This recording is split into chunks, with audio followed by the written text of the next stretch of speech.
you were gone. And then you had no cell phone service. So we were all like, what are the odds that Steven has died? To herp the US, because there's no environment in the US that's even similar to Costa Rica. The closest I've ever been to like a Costa Rica type environment would be Puerto Rico. But that's not even like on the same level of rainforest. You know, it rained every day we were there. It was humid, and it's just wildlife's everywhere, right? Even when we didn't find a bunch of snakes, there was crocodiles, there were just random animals we've never seen before in our lives. And then, you know, dart frogs. I've probably seen thousands of dart frogs in my life in cups. Every show we go to, there's 100 cups on the table with dart frogs. But to see one in the wild, just hopping around on this little river, and you're like, they just exist here in the wild. See why they look the way they do, right? Why is this frog neon green and black? Well, it's because after it hops 3 times, you can't see it anymore because it just blends in perfectly. You know, so that trip, man, I'll be honest, she did so good booking everything, getting everything wrapped up, getting you guys out there at the same time as us. It was just, yeah, it was phenomenal.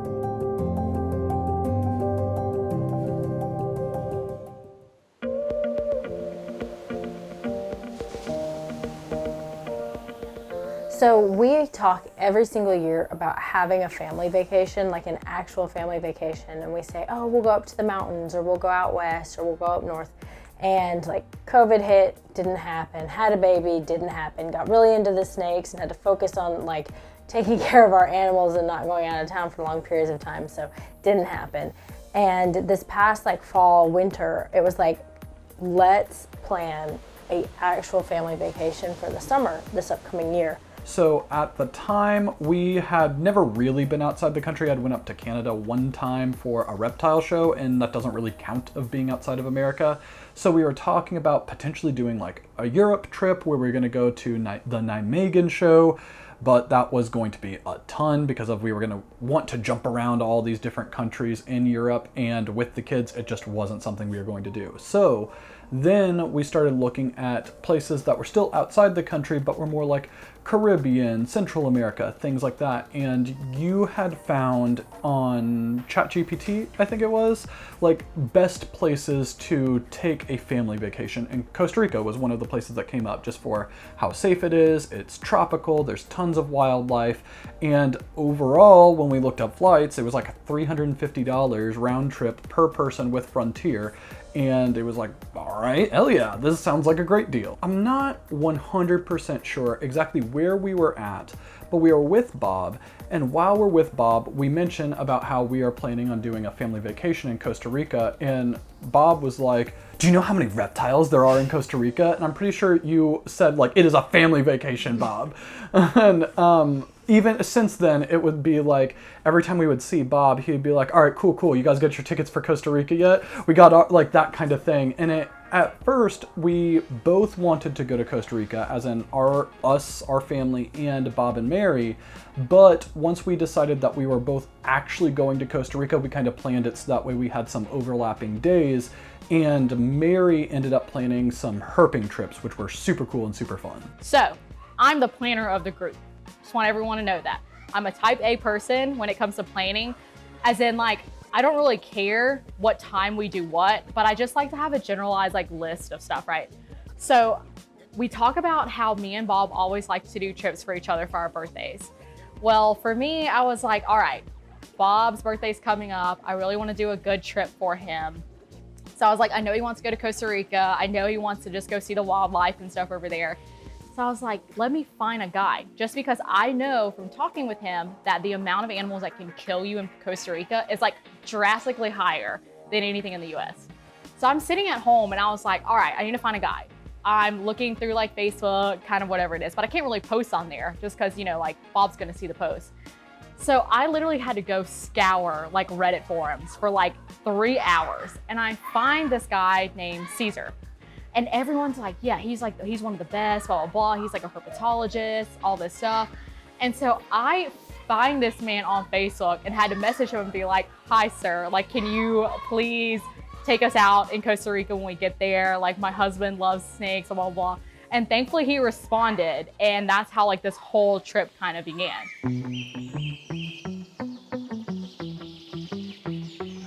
What's going on right now? I am just double checking everything in our bags to make sure we are ready to fly to Costa Rica.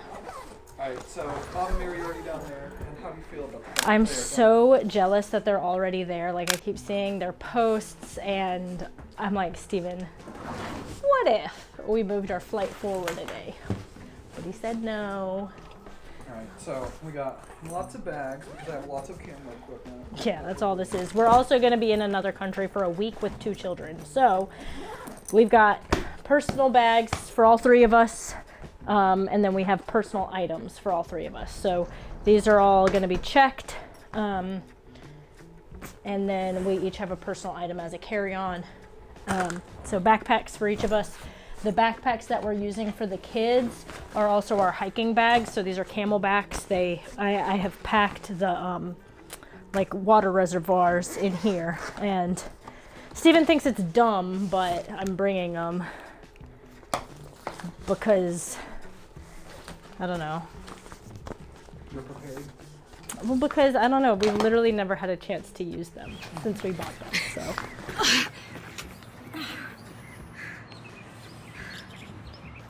You all right? Thank God it has wheels, or I'd never get it out to the car.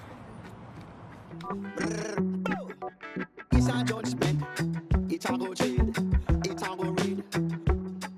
We know this our judgment. It's our go trade. It's our go read. Right back. Alright, so it is 3 o'clock in the morning, and we are just getting up and getting ready to head down to Atlanta, Georgia in order to catch a flight to Costa Rica, and we cannot wait. Alright. Alright, I think we got everything. We got both kids. We got both kids? Got the passports. I think so, because you got have your it. wallet. Yes. Alright. Let's go. Lo siento is I'm sorry. Disculpe is excuse me. Okay, Lo siento and disculpe. My bread and love, baby, you are my light in the darkest time. I've been herping ever since I can remember, before I knew what herping was, you know? So when I was a kid, I grew up in South Georgia. My parents owned a chicken farm in South Georgia.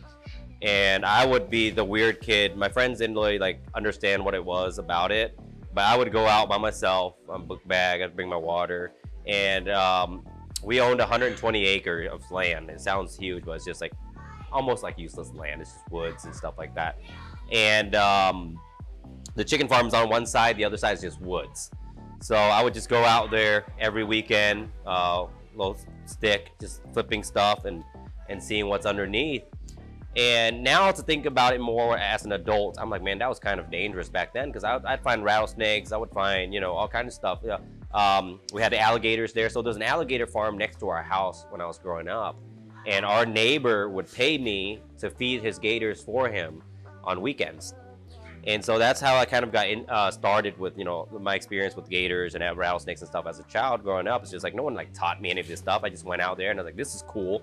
So I'm picking stuff up, you know. And later on, I'm like, okay, there's this herping thing, right? There's people that go out there and travel to do this.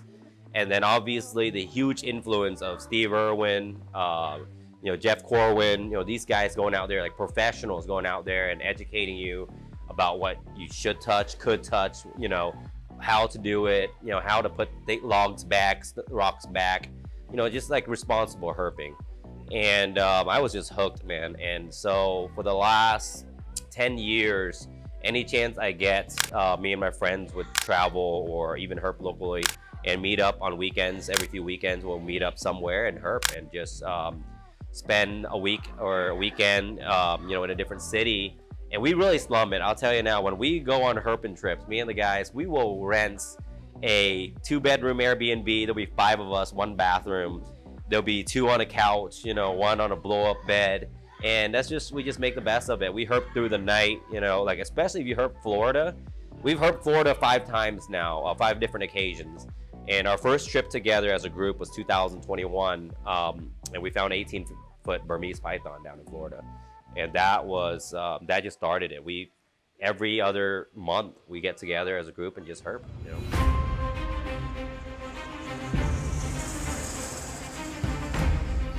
Alright, so we are here in the Atlanta International Airport, and while Wyatt and I have already gone through security, Courtney got held up because she has bags that have the tablets in it. So they are getting that inspected, running it back through, and then she's going to be meeting us here.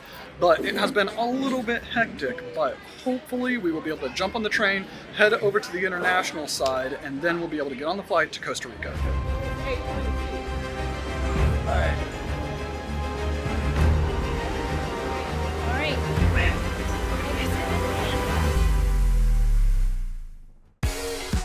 There's different tiers to herping, I feel like. You know, there's like herping where it's like, okay, you're in your backyard, you're looking like for animals. And then there's like extreme level where it's like, you're out in the wilderness in a foreign country, not like just kind of like, you know, looking for animals that are only found in that country. And you kind of really have to be respectful too of like where you're at and the species and the regulations and stuff like that. But when you're in a whole nother country, I feel like it takes us to a different extreme because like we didn't understand language, we didn't understand the roads or anything like that. I think that I was thinking of it like what I imagine, because I've never been, like Jamaica or like an island resort. Again, I for a little bit thought it was an island, but it's not an island. But that's what I was thinking is like you're like maybe scuba diving, you're right on the beach, all of those different things, which all of that stuff could have been true. I think that Bob and Mary snorkeled, but we didn't go snorkeling. But we were right on the beach. And with that, I was thinking of, again, like tropical island vacation. And it wasn't so much of a tropical island vacation, it was more of a tropical island adventure, even though it's not an island.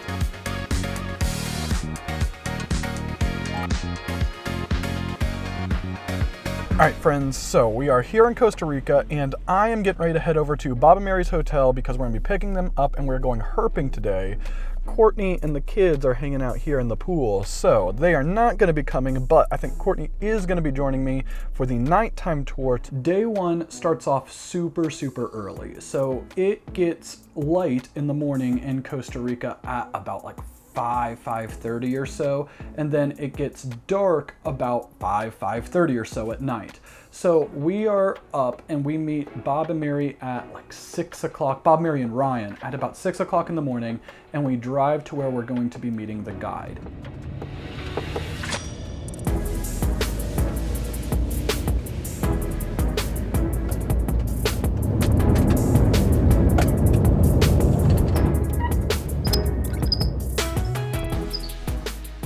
So we get to the supermarket and the guy's like, yeah, like I'm gonna meet you guys there. And I'm like, all right, cool. So we get to the supermarket, he comes up, he's in like full gear. I'm talking about like Steve Irwin type, just like full gear, right? Everything was fine. I mean, like he was just like, all right, we're gonna get in the car. And you had rented a Suzuki that they had said was gonna be a 4-wheel drive. Mind you, this Suzuki looks like it's a freaking Camry. That's the best way I can describe it. It is so low to the ground, okay? But it's fine, you know, it's whatever. Unfortunately, it was not fine for him because like he gets in the car and he's like, this is the shittiest 4-wheel drive you could honestly rent, but it's whatever, it's a 4-wheel drive.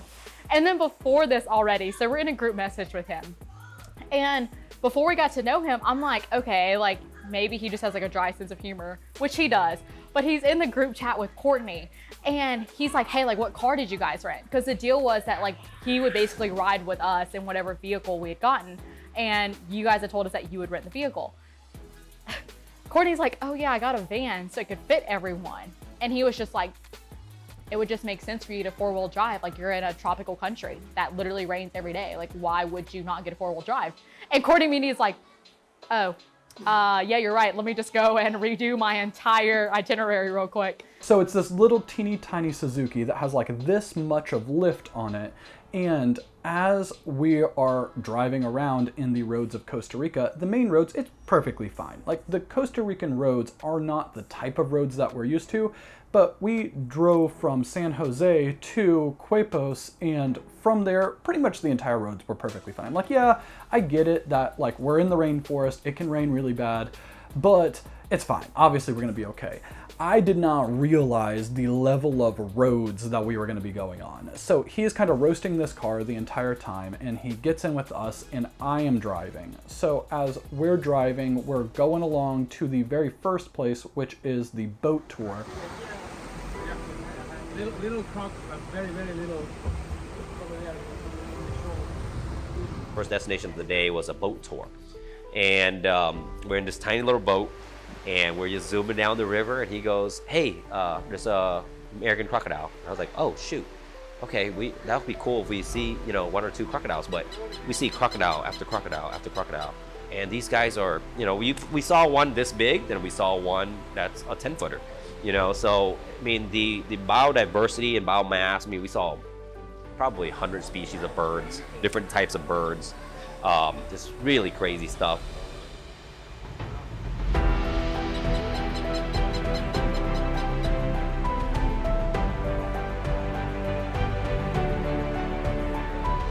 While you're going down, you get to see like all the different wildlife from like monkeys, snakes, all kinds of stuff. But it's like one of the fastest ways, and probably I think the only ways to see like that area is to be on a boat. I don't think that you could even explore by land, because a lot of the land, from what he was telling us, was like the backyard of like people's houses.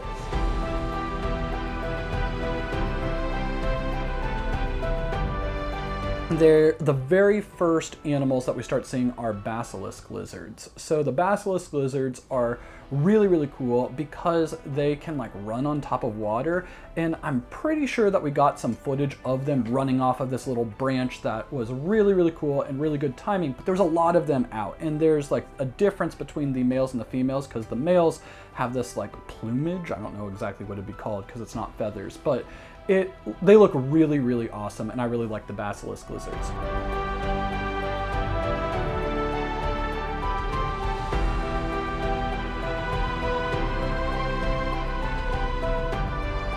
So I'm gonna probably tell Steven to insert a clip here of this monkey just like smiling at me with his teeth. But I love the monkeys. It was just one of those things where I think that over here you would never be able to get the chance to see them as close. And so I've traveled to a lot of countries, including parts of Asia. We just have never been in a situation where we're able to be like within like literally arm's distance of them, right? As we pull up to these monkeys and we're just kind of watching them, we notice that there is like a parent monkey, I'm gonna assume a mother, but I don't actually know that, and a little baby monkey. And they would dip their tails down in the water, and they'd pull their tails up, and they would drink from like the moisture that's on their tails. And apparently the area that we were in Costa Rica was the only place that they have developed that specific behavior because of the crocodiles that are there. They don't want to get all the way down into the water, otherwise there's a better chance that the crocodiles are going to snatch them. So they just dip their tails in and they drink off of the water that's kind of like, I don't know, collected from the fur of their tails. And I thought that was really neat and really cool. You know, it was winding down, right? We've been on the water for 2 hours. We have only seen one snake, and it was like a Costa Rican racer, you know, just gliding across. We didn't like try very hard to catch him because he's high up, and it would require a lot, you know, to get up there and really mess up the trees. So we just kind of let him glide along, took some footage. But I was like, man, we've only seen one snake for 2 hours on this river. And the target species that we were there for was a mangrove boa. Okay, so the mangrove boa only lives there. So I was like, I want to see this mangrove boa. And it's been 2 hours. I've already lost all hopes. At this point on the way back, I haven't even looked in the tree for like 10 minutes. I'm not even looking. In my mind, I'm like, they don't even live here. They don't even exist. This guy is just yanking our chain. And we're just riding, and I'm just like, and our boat guy is looking, he's also looking, and our guide is looking, and obviously they want us to see stuff, right? Because that's the promises of it. And I'm at this point, I'm like, look, we saw some cool stuff. I was pretty happy with the trip already. We've seen all kinds of species. Then he backs the boat up onto this like little shaded area. Again, we've already seen so many monkeys, okay? We've seen 3 different species of monkeys by that point. And he backs up the boat, and I'm like, oh, more monkeys. Obviously, every trip that I plan is around Bob like finding specific wildlife. And he usually has like a target list of like wildlife that he just wants to see while he's there. You know, it's kind of like people who do like bird watching. They're like, I have to see this bird before I leave, right? And so we are going down this mangrove, and we found a lot of like mammals and like other cool like insects and birds, whatever it is. But the target species that he wanted to see was the mangrove, was it boa? Yeah. So as we're turning around, everybody's kind of like bummed. And from that point, everybody is still kind of scanning the like trees, but nobody's expecting us to find the snake because we just came back this way. And as we're going, the boat captain like slams on the brakes or whatever it is for a boat. Drops the anchor. Yeah, so we immediately stop and he starts backing up the boat. And as he's backing up, he's done this a couple different times before, and it's when he has found something. So we all know that he saw something, but we don't know what it was. And I was like, oh, hell yeah. Like he found this thing. I look back towards the boat captain and he winks at me. And I was like, oh, it's a snake. I know it is a snake. So I just run back there and I just see this boa perched up onto this like this shaded spot of where the mangroves are, just hanging out onto the mangroves. That's awesome. That's awesome, hell yeah. There we go. Wow. I'm scooting back just a little bit so I can have you. Wow. This is what we were here for. There we the mangrove boa. Very cool. Man, I really thought we wouldn't see one today because we've been on here for about 2 hours. And wow, look at this guy. That's awesome. Holy, so slender. Slender, slick, look at this guy.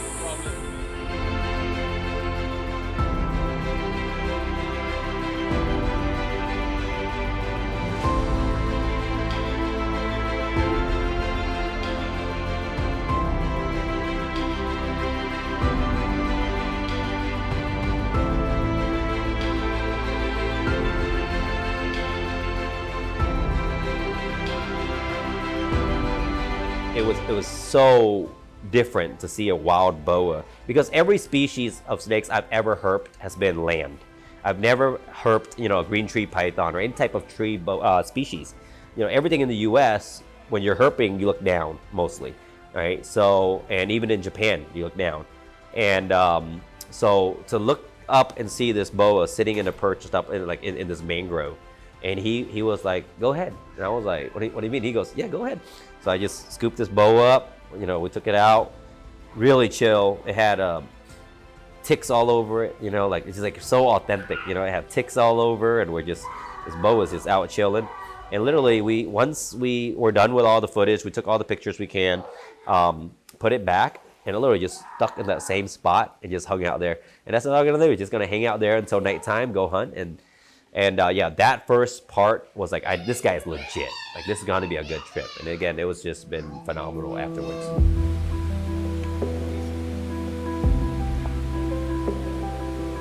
After the boat tour, we drove to this waterfall that was up a mountain. And as we are going to this waterfall, it was the first time that we really started getting a taste of the Costa Rican roads that Caesar was talking about why we needed a four-wheel drive. So I describe these roads as dirt roads at best, but realistically, they're just kind of like a cleared out path going up these mountains. So I'm gonna break this down. We drive up this mountain.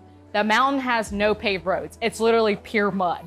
We are literally testing the limits of this four-wheel drive Suzuki. I'm talking about, it looks like you're taking a Camry straight up the side of the mountain. It's like one lane-ish, it's not even a real lane.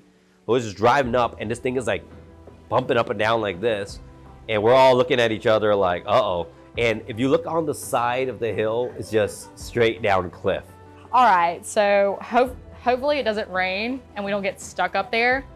But we get out of the car and he puts on his boots. Mind you, we're all in tennis shoes. So we're like, okay, like, do we need to stop the boots? And he's like, no, like, it's fine. Like, I'm gonna go down there to see, if like this is a good area for us to look for these frogs and stuff like that. We follow him, and within like 2 minutes, we are completely soaking wet. Bob's wearing Crocs, so it doesn't matter for him. We all get our shoes and socks soaked. So we immediately go back and we put on the knee-high boots, and then we come back down. And by the time we come back down, Caesar has already found one of the black and green Costa Rican not dart frogs, poison frogs. Open. That's it. That's it. Even closer. Yeah, that's it. Oh, okay. We get back there and this man's like, by the way, some of these frogs, and I trust him because he's studied this for however many years he was telling us. He's like, some of these frogs can like kill you. He's like, so you have to put on a glove just to be careful around here. And so we end up putting on this glove, and he's just like showing us different species and stuff like that. It wasn't so much like, I know on one of the reels, like people are like, those frogs aren't even that poisonous. They're not, especially with the green ones, right? So they're not that poisonous of a frog. However, it will still give you irritations, especially if you have cuts all over your hands, which I always have. I have cuts on my hands all the time because I herp every week. And I get rocks, I get thorns, so I have cuts all over my hands all the time. So the gloves, yes, will protect you, but it's mostly to protect the wildlife because you have so much oils on your hands, and obviously if you have sunblock and all this stuff on, you don't want to touch a frog with it. It will kill them. There's 3 different species in that area, and the black and green ones was the rarest of that area, and that's what we found first. And we ended up finding, again, I don't remember all of their like Latin names, but we found ones that were like orangish red, which were much, much more poisonous that he did not allow us to pick up because they could actually really cause some damage if we accidentally got a, I don't know, dose of its poison. So that one, we still were able to get pictures, but we just weren't holding it. And again, super, super cool. And we did not find the last one. We only found 2 species of the poison frogs while we were there. But overall, it was a great time. And it was, again, super, super beautiful. The others are poison frogs, not darts. Only dart frogs are in the genus Phyllobates. They look super cool.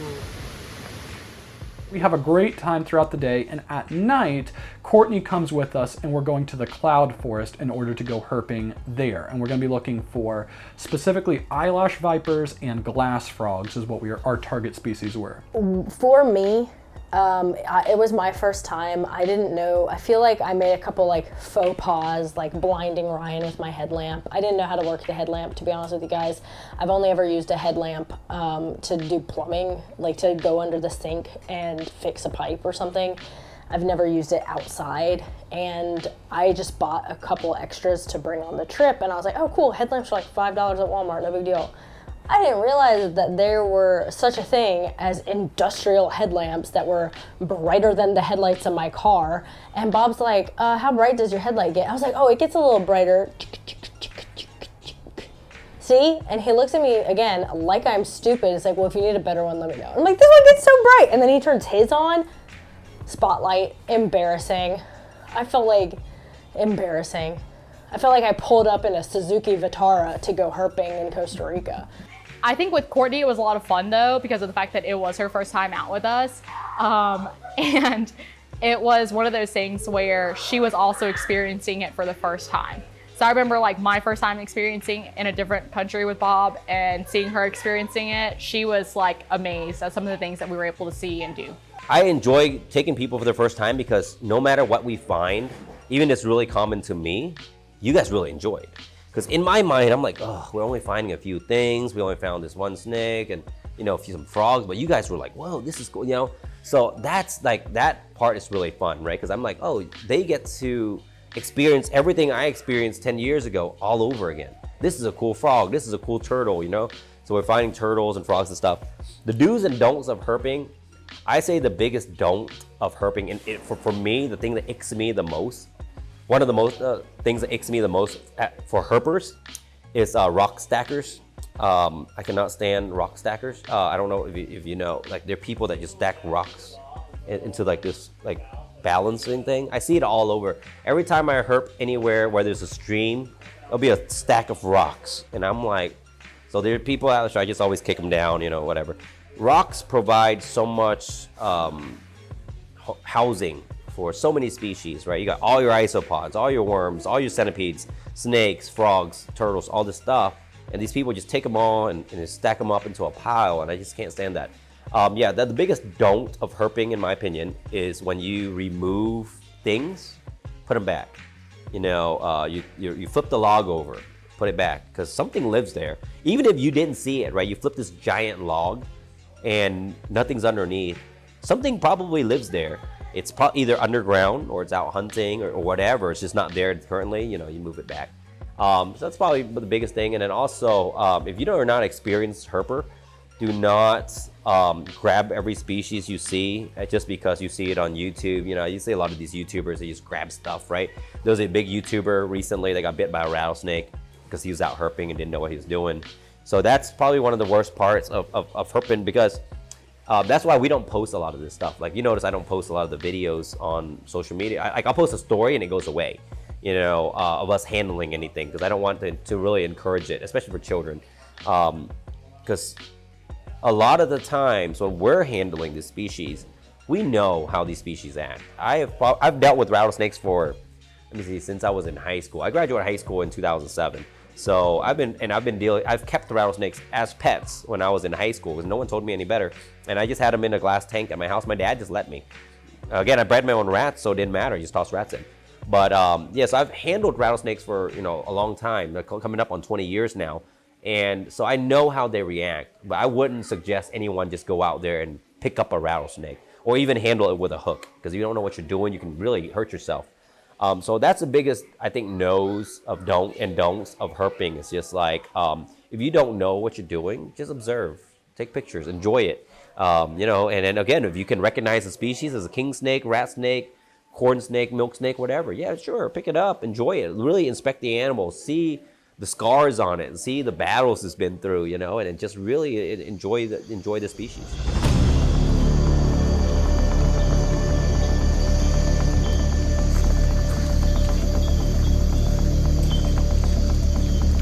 Immediately, we are in mud up to the like brim of these boots. It is not about water. It is about just like the mud, like quicksand mud, like sucking your feet in, like boots coming off when you pick up your foot.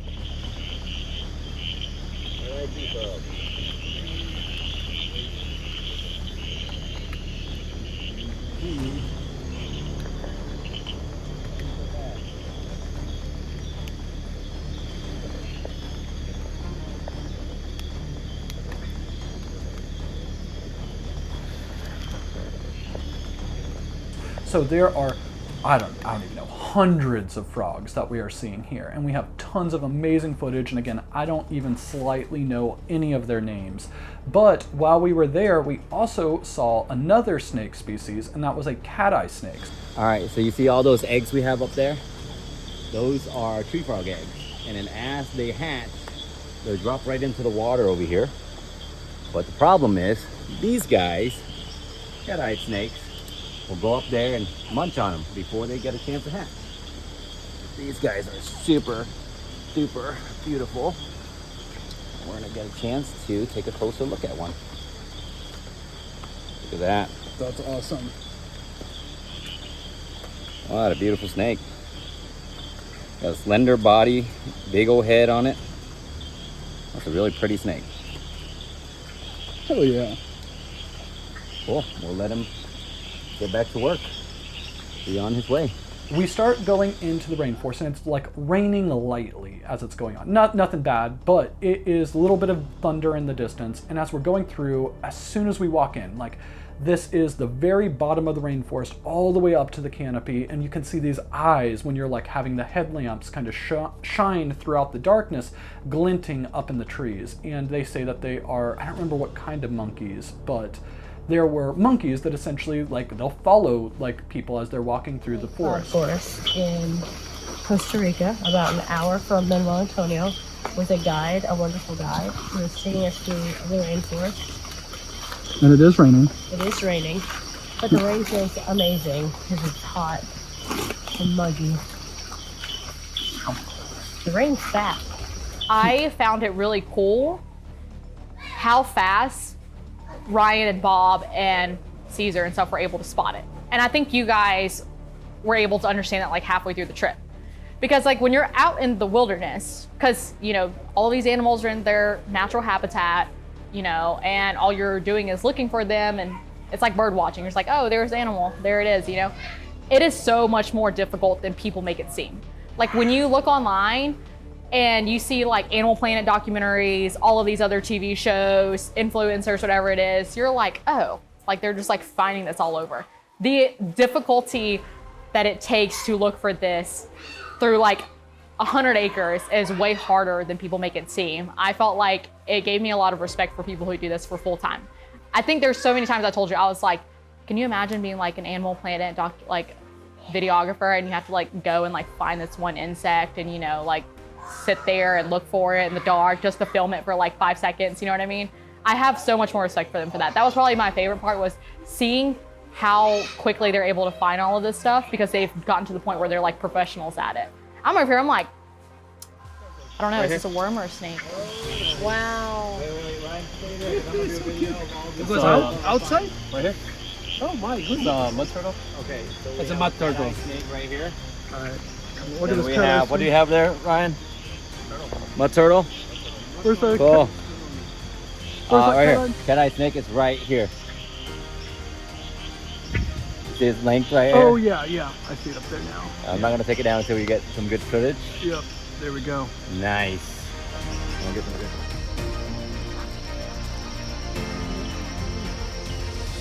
So fucking cute. That picture's a little blurry, so nothing to do with it. I loved the bugs. There was like a whip spider or a whip scorpion. There's a massive cockroach that was like this big. The leaf cutter ants were super cool. The bugs were super cool. I saw a kinkajou, and then I kind of hung back a little at one point because I can't find stuff to save my life. So I was kind of hanging back a little bit, and I saw this heard this rustling in the woods. So I'm trying to record. That's another thing. It takes talent to be able to record with the headlamp, because you're holding your phone up, and now half of your picture, there's a shadow of your phone in the light, and so I'm trash at recording, and I'm so excited because this kinkajou falls out of a tree, and I'm like, ha ha ha, and I'm recording it running, and I'm like, oh man, I got that all on camera, and I'm so excited, and I looked down and I was not recording any of that. So that was a bummer, but I did get to see a kinkajou up close. It looked like a possum. It looked like a possum to me.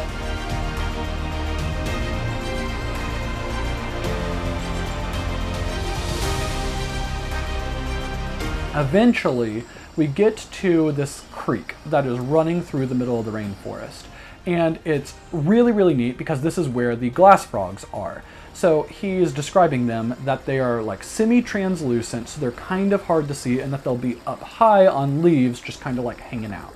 So we're all looking around, we don't find any right away, but we are just trudging through this creek, and again, it's raining just slightly, but it's not cold, it's not bad, and it's just such an amazing experience. It was, even if we didn't see any animals, just simply going through there at night like we did, 1000% worth it. What I thought was a really cool thing is when we were going down into this rivery area to find the glass frogs, they literally had a rope tied to a tree for us to climb down. It was a cliff. Use this rope, this tiny string of a rope to just propel down into this forest in the middle of the night. So eventually we end up turning around on the creek, and as we're turning around from the creek, again, we found lots of cool different helmeted lizards, some anoles, things like that throughout the entire time. But as we get back, we see Caesar finds the first glass frog. Okay, one is very recent, and the other is, you can see the tadpoles moving. Yeah, that's so cool. They are not growing more than that. They're so tiny frogs. They make this noise. It's incredible. They're so cool. While we're finding that, Ryan finds the other ones, and this one, or the other glass frog, and this one was a little bit closer, so we were able to get a little bit better footage of it. And what was extra cool on this one, so this one was also a male that was guarding a clutch of eggs, but there was a little ant that had been infected with the fungus that zombifies the ants. I don't remember exact, cordyceps. Cordyceps is what it was. So we have some footage of the frog, the clutch of eggs, and the cordyceps ant, which apparently what cordyceps do is that they'll take over the ants, they'll make the ants climb up really high, and then the cordyceps will sprout from the ant's body, and then the spores will hopefully fall down and infect more ants, so then they'll go climb up and repeat the process. So it was something I'd heard about before, but I'd never seen it. I certainly had never seen it in person. And it was just a really, really cool experience finding the glass frogs, finding all of these different wildlife, again, going through the cloud forest at night while it's raining with Bob, Mary, Ryan, Courtney, Caesar. It was an amazing time.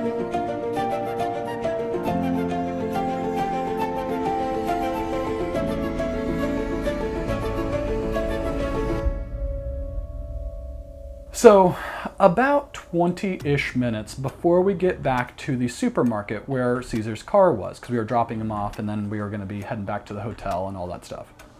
So about 20 minutes before, he says, is anybody in here a mechanic? And none of us are mechanics. Ryan's kind of into cars, but none of us are mechanic, and he kind of says that. And I'm like, we're all herpers, dude. None of us are mechanics. And Steven works for a bank. Like, none of us know, like, and then he says, my car's broken down. And I'm like, what do you mean your car's broken down? Because like, from when we met him to the mangrove tour to the frog tour, there was never a single point in time where it was mentioned that his car was broken down.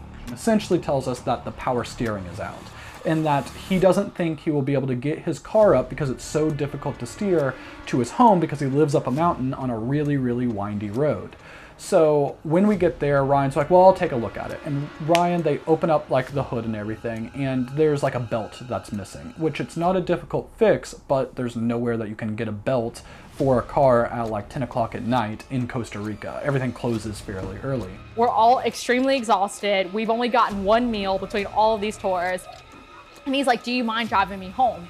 We're not gonna leave this guy stranded. So yeah, like we're gonna drive him home. So he's like, I will drive because it's already raining, and it rains every single day that we were there, but it's raining hard.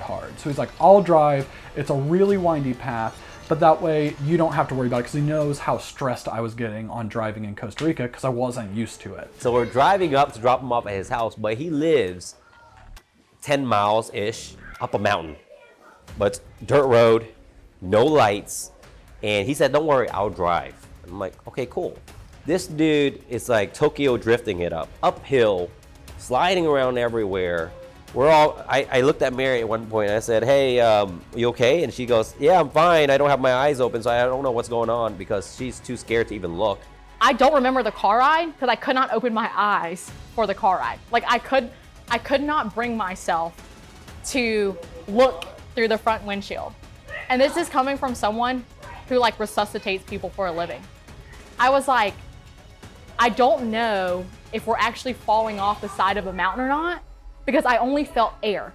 There was never a point in time where I felt the tires actually touch the road. I don't know if he's just kind of like exhausted or if he's kind of frustrated with his car, but he is going fast. He is flying as he's driving. And at first it's just kind of like, oh, okay, well, I mean, he's more comfortable on these roads than I am. But then we get off of the like roads and we get back to those roads that are like going up a mountain where they're barely roads at all. And it is like a mix of gravel, a mix of dirt with like a giant boulder in the road sometimes that he's swerving around, and he is still flying up this windy mountain path. There would come points where there are like bridges that are literally only big enough for one car to get through at a time, and we would see like headlights approaching the bridge. He'd be like, no, I'm not waiting for them, and he'd slam on the gas and like zip onto the bridge before they got there, and then we'd have to like turn really hard, and as we'd turn it like skid, and we could just see the side of the cliff over the window, and it is terrifying. Steven is sitting up front, and Steven is literally dead silent. Like when I say dead silent, like there is not a single word coming from anyone's mouth. We're like, Bob's laughing, but Steven is dead silent. I'm dead silent. Ryan's dead silent. I'm just sitting there. I'm like, this is how I die. Like I'm gonna die off the side of a mountain of Costa Rica. I am genuinely thinking that we are either going to wreck, we're going to fall off the side of this cliff, we are going to fall off this mountain, and we are going to die. Or even if we don't die, that we're going to hit a giant boulder that's in the road that we don't swerve out of the way in enough time, and it's going to tear up the undercarriage, and we're going to have to pay for this rental car in Costa Rica. And I am way overstimulated. I am so stressed on what's going on because, again, even if we survive, I am sure that we are not going to get out of here with the car in one piece. We're freaking out. We're looking down like, oh my goodness, like down this cliff. We're 10 miles, we can drive 10 miles. He, again, does not use a GPS. There's not a GPS, there's not an address that we're going. He's trying to give us directions for when we come back down. He's like, all right, you see this tree here, the one with the fork? It's not this one. 2 more ahead, there's a rock. You turn left at the rock. Now watch. This one's gonna go left, left, right. You're doing middle left here. That's the level of directions that he is giving me. We get halfway up the mountain, and this man goes, oh, I hope your signal works here, right? Because like most people don't have signal once they get this far up. But anyways, just remember the way back. Again, you're gonna take 3 trees, and then you'll see a rock and like maybe a little flower, and you'll turn at this sign. And immediately like Steven like whips out his phone and he's like downloading like freaking Google Maps. He's like, I'm not getting stranded at the side of a mountain. So I check my phone, I see I still have service, and I immediately go to Google Maps and I put in our hotel so that way we can get back. And luckily it is able to like load it even though we keep going up and like all of the map goes away. But the road is still there, like from where I was able to get it on, but there's just like blank, like, I don't know, like map, I guess, because there's no roads according to Google Maps or where we're at, or there's no service for us to figure out. So we get up there and I'm absolutely terrified at this point. Steven takes over, we drive back, and it's much better. But the best part about it is like this Suzuki just went through the most traumatic day. The Suzuki was roasted. We literally took this thing up the side of a mountain to see poison dart frogs. We took this man back to his house in the Suzuki, and he already told us the entire time, he's like, this is the worst 4-wheel drive you could ever drive in Costa Rica.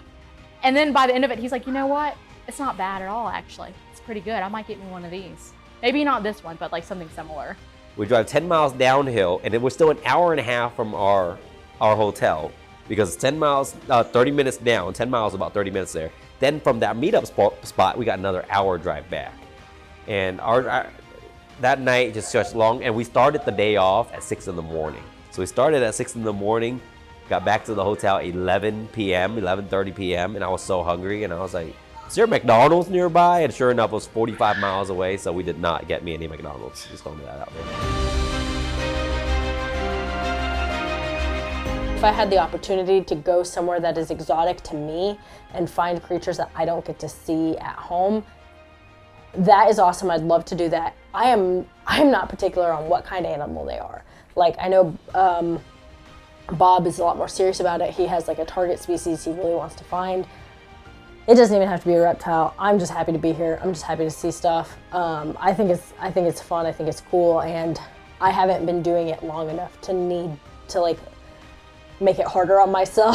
Oh, the more people I've introduced to herping, the more I want to.